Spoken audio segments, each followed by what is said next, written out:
నమస్తే అండి.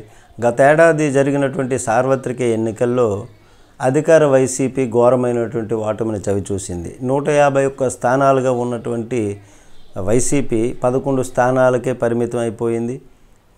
ఘోరమైనటువంటి ఓటమిని చవిచూసింది. అయితే ఈ ఓటమిపై వైసీపీ నేతలు అభ్యంతరం వ్యక్తం చేశారు. ఈవీఎంలలో ట్యాంపరింగ్ జరిగిందంటూ కొందరు అభ్యంతరం వ్యక్తం చేసి కోర్టులకు కూడా వెళ్ళటం జరిగింది. అయితే వైసీపీ ఓడిపోవడంతో స్థానికంగా గెలిచినటువంటి నేతలు చాలామంది స్థానిక నేతలు కూటమి ప్రభుత్వంలోనికి జంపింగ్లు కావటం జరిగింది. దీంతో పలు చోట్ల ఎన్నికలు అనివార్యం అయ్యాయి.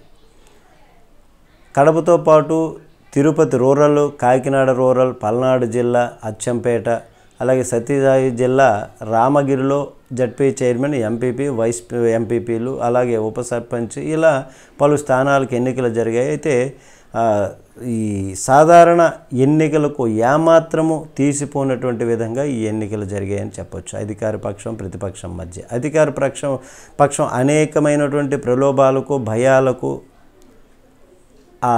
పెట్టినప్పటికీ కూడా దేనికి కూడా లొంగకుండా ప్రతిపక్ష వైసీపీపై అభిమానం తేటతెల్లమైంది. ఈ విధంగా దీనిలో భాగంగానే వైసీపీ ఫైర్ బ్రాండ్ నగరి మాజీ ఎమ్మెల్యే, మాజీ మంత్రి రోజా గారు ఆమె నియోజకవర్గంలో జరిగినటువంటి ఎన్నికలో వైసీపీ సత్తా చాటింది.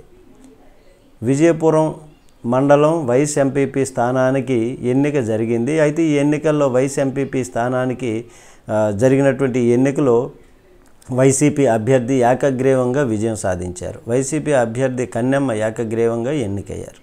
ఎన్నికల్లో 8 మంది సభ్యులు ఉంటే 8 మంది సభ్యులకు గాను 7 మంది ఎంపీటీసీలు ఓటు హక్కును వినియోగించుకొని 7 మంది వైసీపీ అభ్యర్థిని బలపరిచారు.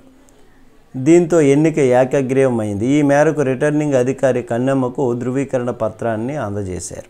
అయితే ఈ విజయంపై మాజీ మంత్రి రోజా స్పందిస్తూ వైసీపీ క్యాడర్ కలిసికట్టుగా సమిష్టిగా పనిచేయటం, దీనిపైన విజయం సాధ్యమైంది. అలాగే వైసీపీపై ఉన్నటువంటి అభిమానం అలాగే స్థానిక నేతలు ప్రజల్లో ఉండటం వలన విజయం వచ్చిందని, దేనికి కూడా ప్రలోభాలకు లొంగకుండా నాయకులు పనిచేశారు, స్థానిక నాయకులు ఉన్నారు, అభిమానాన్ని చూపారని చెప్పారు. అయితే కూటమి నేతలు కుయుక్తులను, ప్రలోభాలకు, భయాలకు లొంగక వాటిని తమ అభ్యర్థులు తిప్పికొట్టారని రోజా ఈ సందర్భంగా అన్నారు.